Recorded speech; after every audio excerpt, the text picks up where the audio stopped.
Well, good evening, everybody. It's KD7UM, and we'll start the MillCreek Amateur Radio Net. Calling the MillCreek Amateur Radio Net, this is KD7UM, calling the MillCreek Amateur Radio Net. The purpose of this net is for preparing members for communications in the event of emergency, providing a regular means to test your radio equipment, and provide those with a common interest the opportunity to meet. Since this is a directed net, please transmit as requested by the net control station. Stations checking in are asked to remain on frequency until all net business has been completed. Should it be necessary to leave the net, please check out with the net control station. All licensed amateurs are invited to check into this net. This net meets weekly on Wednesday at 2000 hours on the simplex frequency of 439.200 megahertz that primarily serves the city of MillCreek. No tone is necessary to access this net. Net control tonight is KD7UM, and I'm in East MillCreek, and my name is Dave. This net will stand by for any emergency traffic. To break the net, just transmit the word emergency. Anyone wanting an informal contact after the net, please call now.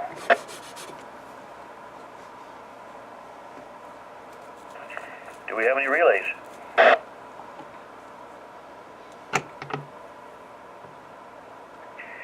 Anyone with net information or training bulletins or announcements, please call now.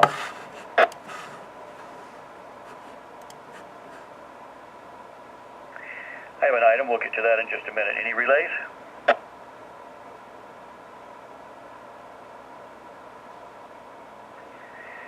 Okay, the MillCreek net member roll call follows. We'll call for check-ins by the first letter in your call sign suffix. Please give your call and QTH when checking in.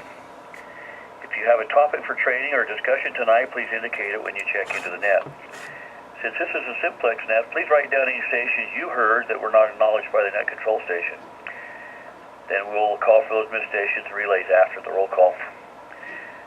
So we'll take call signs with the first letter in your suffix beginning A to E, Alpha to Echo.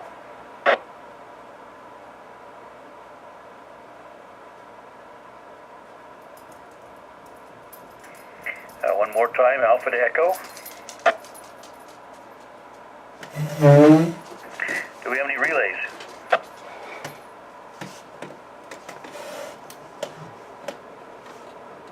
Okay, we'll move down to the next group. Call signs with the first letter of your suffix beginning with the letter F to J, Foxtrot to Juliet.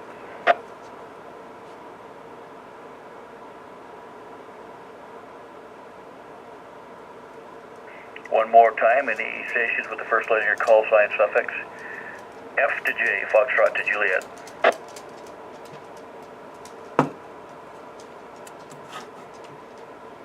Any relays?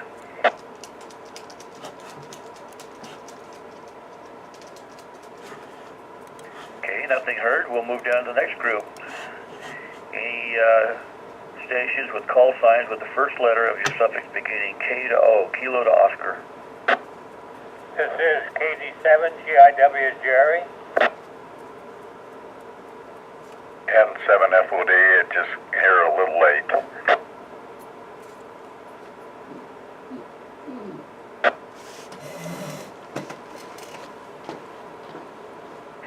Okay, heard two and apart. I copy you, Jerry, and Dennis, I've got you. And then there was a third station, I just heard carrier, no audio. Listen up, see if we can pick them up. Try it again.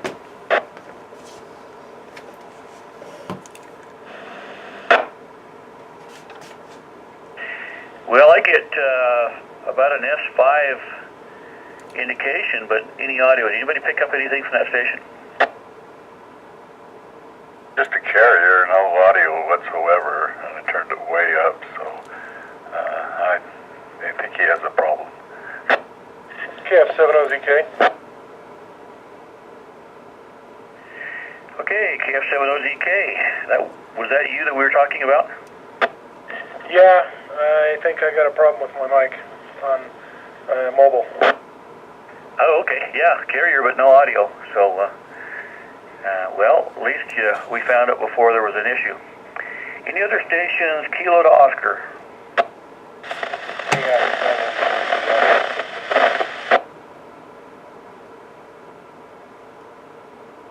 Okay, Christopher, give me your suffix phonetically.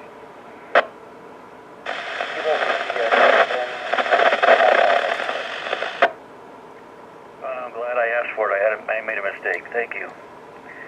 And your name was Christopher. I'll make a note of that. Any others in this group? Kilo to Oscar. Any relays?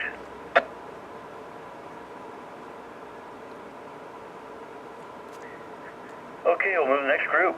Call signs with the first letter of your suffix beginning P to T, Papa to Tango.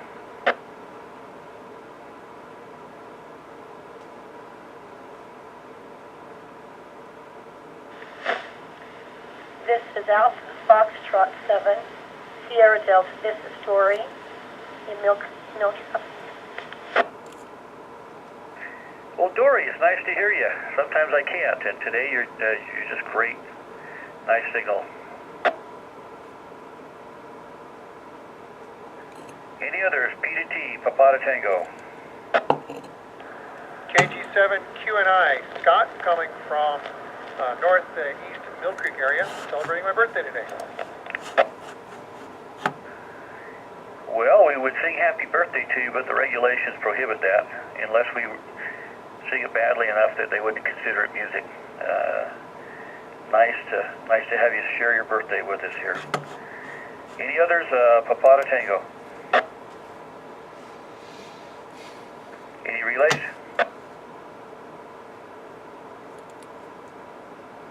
Okay, we'll move down to the last group. That's Uniform to Zulu, U to Z. Whiskey Bravo 7, Victor Papa Charlie, John in East MillCreek. Thank you, John. Any others? Kilo Golf 7 Yankee Delta, land in East MillCreek.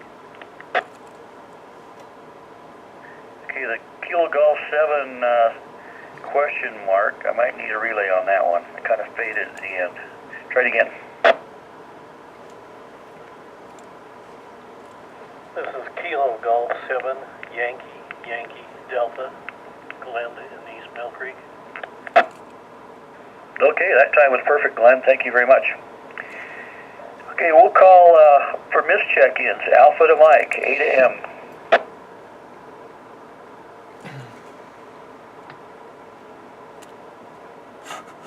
Any relays?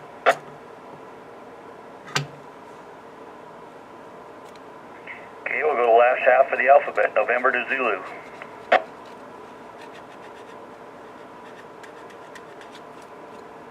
And any relays?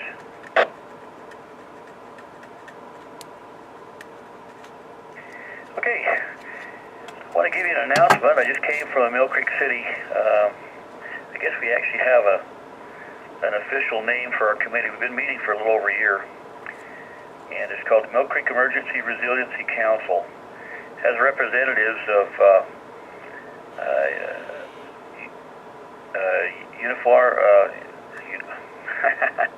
the fire department, VOAD, CERT, the various city councils. So I'm representing ham radio on that committee, and the city emergency manager is there on that committee, and there's a couple of new folks that came in this evening. We meet monthly, and I want to give you a heads up on an event that's going to be happening. You'll hear more about it in weeks to come, but I probably better identify. I need to do that in 9 minutes. 87 UM. On Saturday, May 5th, at the Evergreen Park, that's on Evergreen Avenue, about 2200 East, from 9 until noon is the anticipated time it'll be there. They're going to have Community Wildfire Preparedness Day. That's a national day for fire protection by the National Fire Protection Association to get information out and help folks prepare their homes, and particularly those that are at the urban wild lands interface. That would be above Wasatch Boulevard, along the Parley Stream, along MillCreek, down along the Jordan River, kind of the Meadowbrook area, and there's a few little other spots that kind of scattered around amongst our city. There will be displays of fire apparatus. There'll be some videos on how to make your home defensible.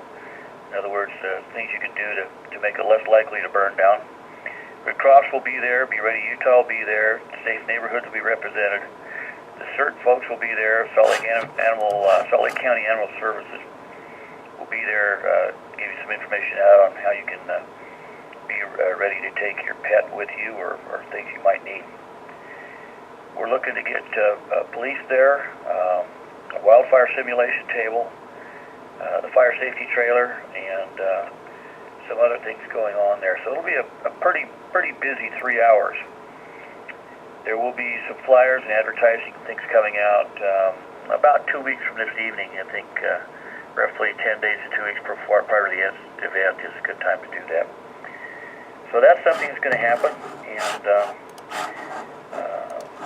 so you might want to just mark that on your calendar, May 5th, 9 to noon. Any questions?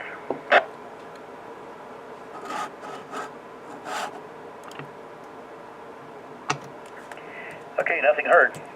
I'll get you some more updates as it comes through. We're anticipating putting flyers in many of the businesses, the churches.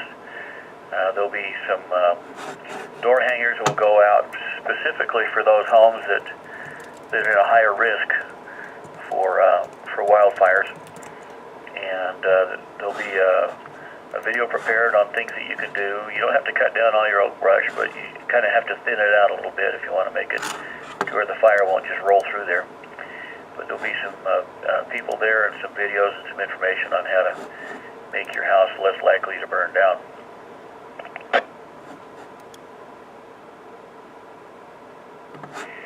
Okay, I have one item of training today, and it was right here in front of me. Oh, here we go. Right there. This is called Operating Your Next Event, and I think the next event that will involve our city is going to be the 21st of April. That's the Salt Lake City Marathon is running through our city twice, once going south and once going north. Lots and lots of roads will be blocked off. In fact, the freeway will become your friend if you have to go east-west.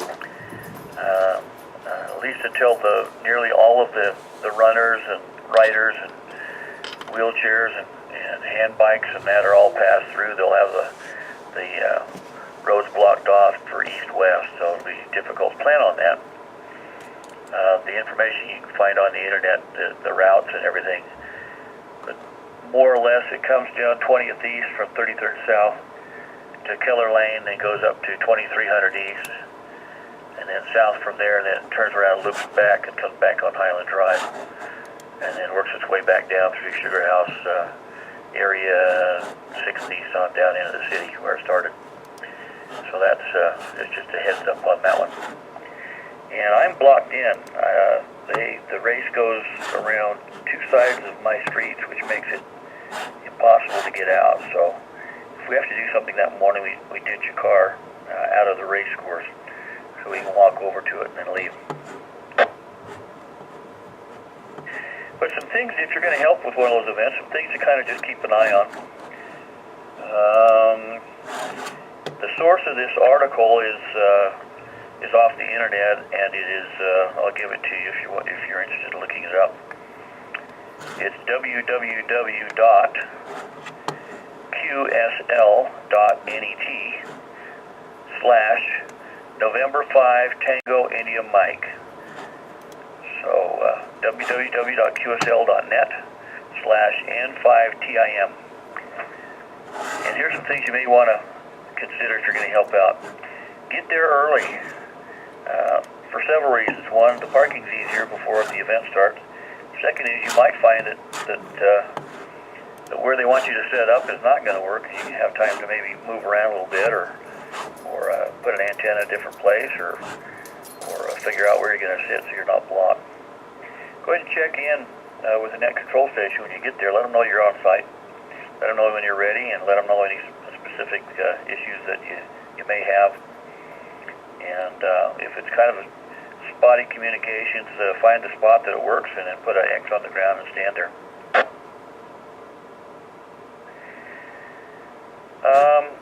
Most nets are run as controlled nets, but not all. The net control will decide whether he's going to let people, talk to A to talk to B without going through the net control. Many of them go informal or direct contact. It's faster that way, but you can end up with things kind of clumping up. And don't be surprised if it goes from a controlled net to basically a self-directed and self-directed back to control. They're fluid and they can move back and forth. You will likely be given a tactical call. It has something to do with the location that you're at. It may be a letter, it might be a number, it might be an address, or it might be just something totally made up. That makes it a lot easier. So you can say like 50s calling 30s. You don't necessarily have to remember the call sign of the person there because you just stated where they are that you would like to, the location you'd like to talk to. You do have to use your call sign when you complete the transmission, or every 10 minutes, however it ends up being. So I could say 30s, this is Katie, or this is 50s, we could talk for a minute. You've got some kids coming with balloons, keep an eye on them, KD7UM, clear, is how you would kind of handle that communications. Choose the equipment that works for you. In many cases, it's just a handheld. I believe last week in the discussion, we talked about maybe having an extra battery pack, because they do take a long time to recharge, and being able to swap one out is going to keep you online.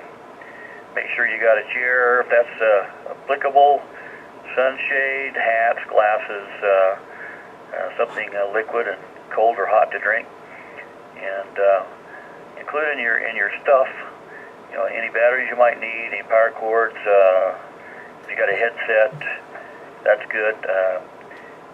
Maybe some paper for taking notes. I always use a pencil because they don't run out of ink. But they do break, so pocket knife to resharpen your pencil. But those things are not too bad. And then whatever it takes to keep you comfortable in the weather, or if you have any specific medicines or anything you might have to take because of the duration, bring those with you.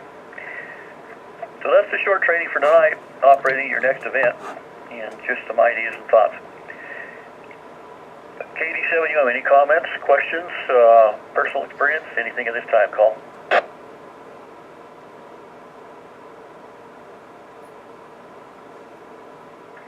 Any relays?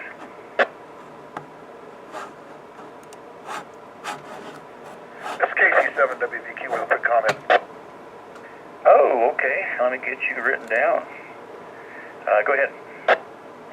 Sorry I got into the net late. I was doing dishes. You know how that goes sometimes. Yeah, I've worked this event, the Salt Lake Marathon, for, probably going on 5 years now in various places. And, yeah, one of the biggest things, too, is if you're going to be on the street, make sure you have a high visibility vest. That is a requirement to have. That's one thing that you should have for those events. But, hat and chair, like you said, earphones or a earbud is probably your best friend. KC7WVQ, back to that. All really good suggestions. The high visibility, they used to be really hard to get, or you had to be a deer hunter, would be the one way to do that, but they're pretty easy. They're available at Harbor Freight for probably less than $7. They do a couple things. One is they help people find you, or even better, to help people keep from running over you.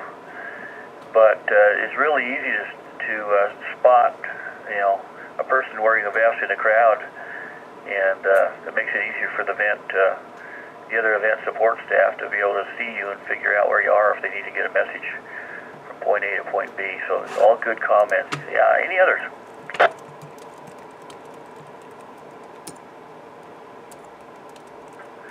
I might suggest you want to get a vest that's ventilated.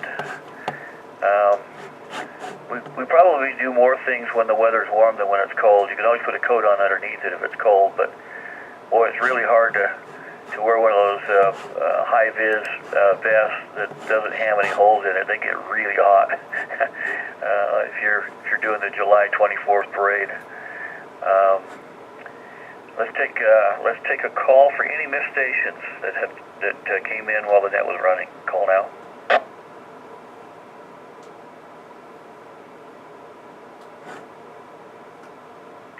Any relays?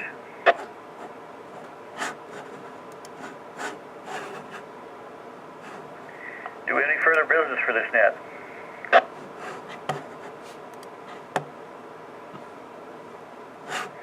Okay, well, first of all, I want to thank you all for showing up. I appreciate it. The net's actually growing, and that's a really good thing to have.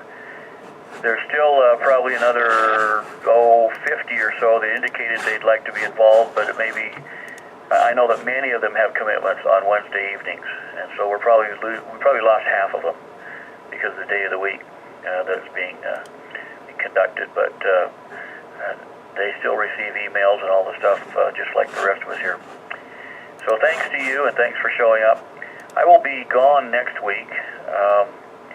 John will be running the net, and for me, I'll actually, it might be possible, but it's not going to be possible to get in.